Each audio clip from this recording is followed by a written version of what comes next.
Saudara-saudara yang terkasih dalam Kristus Yesus Tuhan kita, selamat hari Minggu dan salam sehat. Hari Minggu, Domingo, hari Tuhan. Kita boleh ketemu kembali dalam acara ini dan mendengarkan firman Tuhan secara bersama-sama. Terima kasih atas sambutan Anda dan juga dukungan Anda dalam setiap kali saya menyampaikan khotbah melalui YouTube ini, dan kemarin yang ke-100 kalinya.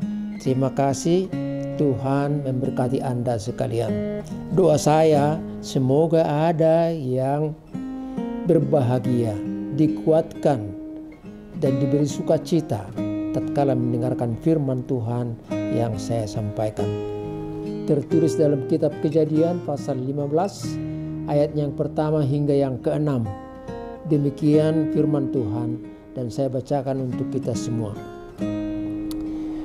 Kemudian datanglah firman Tuhan kepada Abram dalam satu penglihatan. Janganlah takut, Abram, akulah perisaimu, upahmu akan sangat besar.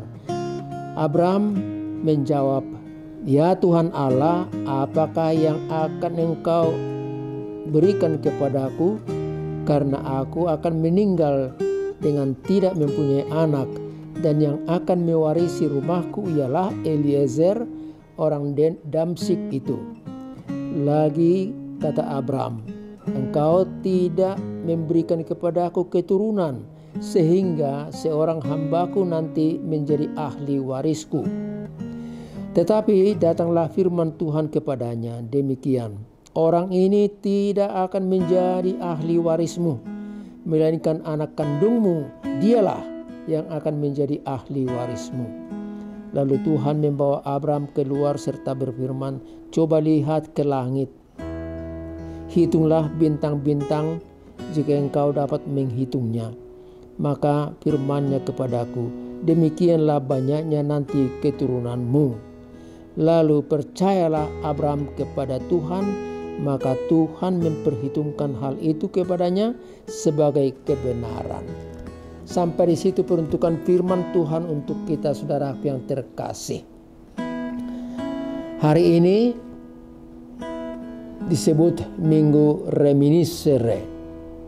Reminiscere artinya, ya Tuhan, ingatlah akan kasih-Mu dan janji setiamu kepadaku, karena itu sudah ada sejak zaman purbakala. Ingatlah kasih setiamu. Saudara yang terkasih, Reminiscere mengajak kita untuk datang kepada Tuhan. Kenapa? Karena Tuhan ada dan Dia adalah Allah yang penuh kasih setia dan rahmat. Dialah yang awal dan yang akhir. Dia yang setia akan janji-janjinya kepada kita semua, dari generasi awal manusia sampai nanti selesai generasi berikutnya. Saudara yang terkasih, ada pesan untuk kita pada kesempatan ini. Pesan yang pertama, kita hidup karena janji-janji Tuhan. Kita hidup karena janji-janji Tuhan. Saudara, mari kita lihat sebentar bahwa hidup ini bukan hanya diisi oleh karena makanan, minuman, harta milik, obat-obatan, vitamin, dan lain-lain. Itu akan berlalu. Walaupun itu penting, tapi itu tidak akan abadi. Yang abadi dan yang kekal, yang membuat kita terdorong untuk hidup, bekerja, berkarya, dan berpengharapan ialah karena Tuhan itu memberikan janjinya kepada kita. Tuhan itu memberikan janji kepada kita, dan bukan sekedar janji atau dengan kata-kata, tetapi janji yang dibuktikan nanti. Kalau kita baca atau kita lihat perjalanan Tuhan Yesus Kristus untuk menyelamatkan dunia ini. Kita hidup oleh karena janji Tuhan. Mari kita lihat contoh-contoh berikut ini. Yang pertama, Tuhan berkata kepada Nuh, "Aku sangat menyesal melihat manusia ini yang dosa-dosanya semakin tinggi, semakin membubung. Aku menyesal akan mereka. Tetapi aku akan menyelamatkan engkau dengan seisi rumahmu. Bangunlah bahtera dan nanti masuklah ke dalamnya. Bersama dengan keluargamu, juga segala jenis pepohonan dan juga segala jenis hewan dan binatang." Karena janji Tuhan dipercayai oleh Nuh, maka dia membangun bahtera itu. Dia diledekin, ditertawain, diejek oleh masyarakat sekitarnya. Kok bangun bahtera bukan di pinggir laut? Tapi seseorang yang percaya kepada janji Tuhan, dia itu tidak akan goyah. Dia bekerja terus secara bertahap dan akhirnya selesai. Dan masuklah Nuh ke dalam bahtera seisi rumahnya bersama dengan hewan dan pepohonan dan buah-buahan dan lain-lain. Dan Tuhan mengunci pintu bahtera itu dari luar. Terjadilah air bah dan hanyutlah semua manusia, hewan dan lain-lain. Tetapi selamatlah Nuh seisi rumahnya bersama dengan semua yang ada dalam bahtera itu. Saudaraku yang terkasih, karena taat yakin akan janji Tuhan, maka Nuh selamat. Dan sesudah selesai air bah, sesudah surut, maka Tuhan membuka pintu bahtera itu dan keluarlah Nuh bersama dengan seisi rumahnya. Dan Tuhan berkata kepadanya, "Nuh, lihatlah di langit itu, saya telah menaruh busurku di situ, pelangi. Dan itulah tanda perjanjianku kepadamu, bahwa aku tidak akan memusnahkan dunia ini lagi dengan air bah." Dan Nuh senang sekali dan dia berterima kasih kepada Tuhan. Saudara, kita lihat contoh yang berikut. Contoh yang kedua ialah Abraham. Pada nas ini disebut Abram, yang nanti pada kemudian hari juga beroleh nama Abraham. Abraham orang yang sudah tua berumur, begitu juga istrinya Sarah. Tetapi Tuhan berkata bahwa engkau akan mempunyai keturunan, dan lihatlah di langit itu banyaknya bintang-bintang bertaburan. Seperti itu jugalah aku akan menciptakan engkau, dan keturunanmu akan banyak dan besar, menjadi satu bangsa yang besar. Tapi Abraham berkata, "Ya bagaimana mungkin? Aku kan sudah tua, istriku juga sudah tua, aku belum punya anak." Tetapi Tuhan berkata, "Percayalah, maka engkau akan menjadi bangsa yang besar untuk kemudian hari." Saudara yang terkasih, percaya itu artinya menaruh, meletakkan pikiran, rencana masa depan kepada seseorang yang kita percayai. Dalam hal ini Abraham meletakkannya kepada Tuhan. Kalau kita lanjut lagi cerita dari Abraham ini, sesudah Ishak lahir, Tuhan meminta, "Kurbankan dia kepadaku, berikan dia sebagai kurban bakaran padaku." Dan Abraham tahu dan taat. Dia membawa anaknya Ishak ke Gunung Moria dan akan dikorbankan di sana. Tetapi pada peristiwa itu Tuhan berkata, "Jangan lakukan sesuatu kepada anak ini. ambillah yang ada di belakangmu. Dan Abraham melihat ke belakang dan dia mengambil domba jantan yang tanduknya terkait di dahan pohon. Dan itulah dipakai sebagai ganti kurban atas Ishak kepada Tuhan. Saudara, Tuhan selalu memberikan jalan yang terbaik bagi orang yang taat akan janji Tuhan. Sebagaimana Tuhan berkata kepada Abraham, bagiku tidak ada yang mustahil Abraham, hiduplah dengan tidak bercela kepadaku. Dan kita tahu bahwa jadilah semua janji-janji Tuhan. Cerita dari Abraham ini yang berubah nama menjadi Abraham dan juga Ishak ini mengingatkan saya akan satu lagu yang sangat terkenal, bahwa setiap pergumulan ini Tuhan selalu membuka jalan bagi orang yang percaya kepadanya. I know the Lord will make a way for me. Tuhanlah yang membuka jalan hidup bagi kita. Ku tahu Tuhan pasti buka jalan. Ku tahu Tuhan pasti buka jalan. Bila ku hidup suci, tidak turut dunia, ku tahu Tuhan pasti buka jalan. Saya percaya isi daripada lagu itu, syair itu juga berlaku bagi kita.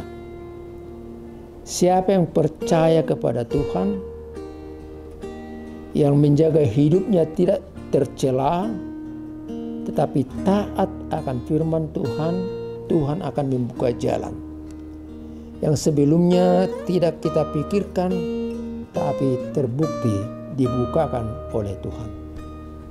Saudara yang terkasih, kita hidup karena janji Tuhan. Makanya dalam setiap kebaktian kita diminta untuk berdiri dan mendengarkan doa-doa pengampunan dosa kita, dan diakhiri dengan janji atas keampunan dosa kita. Liturgis berkata, demikianlah firman Tuhan sebagaimana tertulis dalam Yesaya pasal 54 ayat 10. Sebab biarpun gunung-gunung beranjak dan bukit-bukit bergoyang, tetapi kasih setiaku tidak akan beranjak daripadamu, dan perjanjian damaiku tidak akan bergoyang. Demikian firman Tuhan, dan kita jawab dengan ya, artinya amin, itu benar. Dan puncak daripada janji-janji Tuhan kepada kita ialah Kristus Yesus. Paulus berkata, melalui pengorbanan, melalui penghapusan akan dosa-dosa kita, melalui kematian dan kebangkitan Tuhan Yesus, melalui keselamatan yang akan diberikan kepada setiap orang percaya, kita yakin bahwa dalam Kristus Yesus segala janji Allah itu ya, dalam artinya benar-benar dilaksanakan. Itu dapat kita baca dalam 2 Korintus pasal yang pertama ayat 20. Ya, artinya benar Tuhan, aku pegang janjimu. Saudara yang kekasih, marilah kita lihat pesan yang kedua dari khotbah ini. Saat Tuhan berkata bahwa Abraham menjadi bangsa yang besar, dia awal-awalnya memang ragu. Tetapi karena Tuhan yang berkata dan dia percayakan janji Tuhan, maka dia percaya.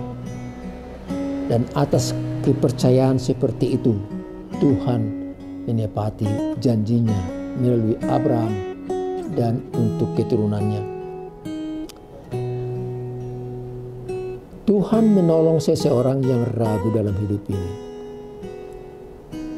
Abraham juga awal-awalnya ragu. Bagaimana mungkin? Tetapi Tuhan berkata, Abraham, dongakkan kepalamu, lihat ke langit, Dan kamu lihat di sana kan, begitu banyaknya bintang-bintang bertaburan. Dan tidak dapat kamu hitung berapa jumlahnya. Sedemikian banyaklah nanti keturunanmu di dunia ini. Tidak terhitung jumlahnya dan banyaknya.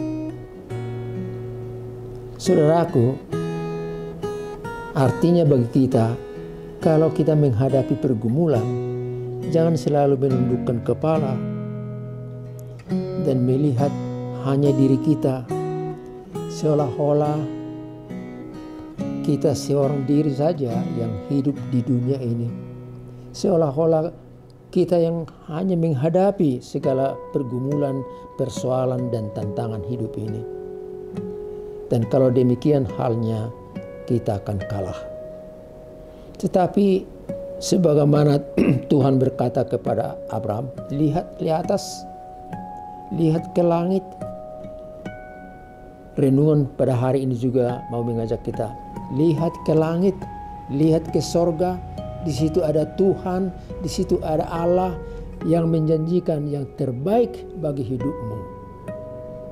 Jangan menunduk, jangan frustrasi.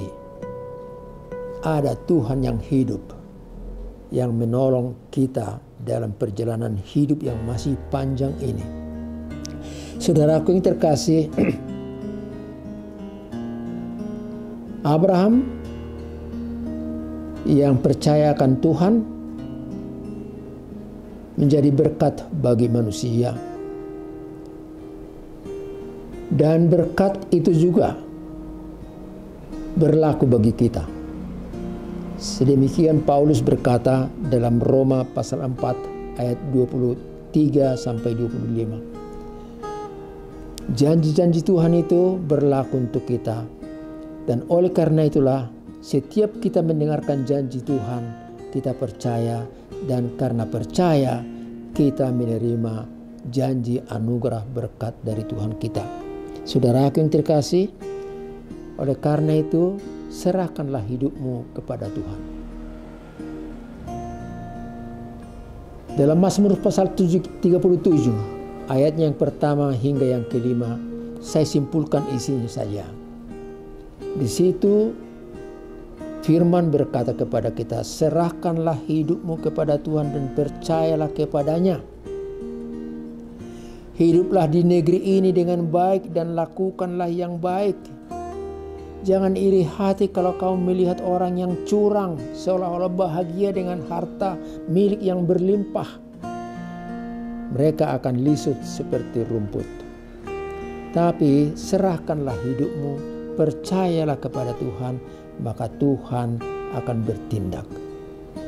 Semoga firman-firman tadi memberikan kekuatan, penghiburan, dan meneguhkan iman percaya kita kepada Tuhan. Selamat hari Minggu. Sampai di sini renungan khotbah kita untuk kesempatan ini, dan kita ketemu lagi minggu depan. Tuhan menyertai Anda, menyertai aku juga, menyertai kita semua. COVID ini yang disebut pandemi, artinya yang mengglobal seluruh dunia ini, satu ketika nanti akan menjadi endemi, di mana COVID ini hanya berdiam tinggal di satu tempat tertentu. Dan walaupun demikian, COVID ini, virus ini akan berubah seperti influenza aja, yang memang mengganggu tapi tidak mematikan. Kita percaya. Oleh karena itu kita berdoa. Terima kasih Bapa Sorgawi atas firman yang kami dengar barusan.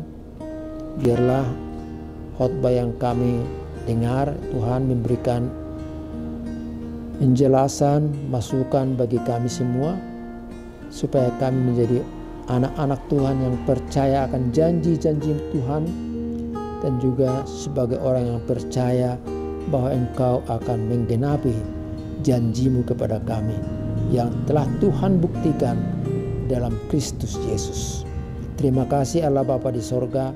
Biarlah COVID ini secepatnya berlalu. Terima kasih Allah Bapa di sorga, berkatilah firman-Mu dan berikan kami kekuatan untuk menghadapi hidup ini. Izinkan kami bertemu lagi untuk minggu depan. Di dalam Kristus Yesus kami boleh berdoa dan mengucap syukur. Anugerah dari Tuhan kita Yesus Kristus, kasih setia Allah Bapa, serta persekutuan dari Roh Kudus bersama dengan saudara-saudara sekalian. Amin.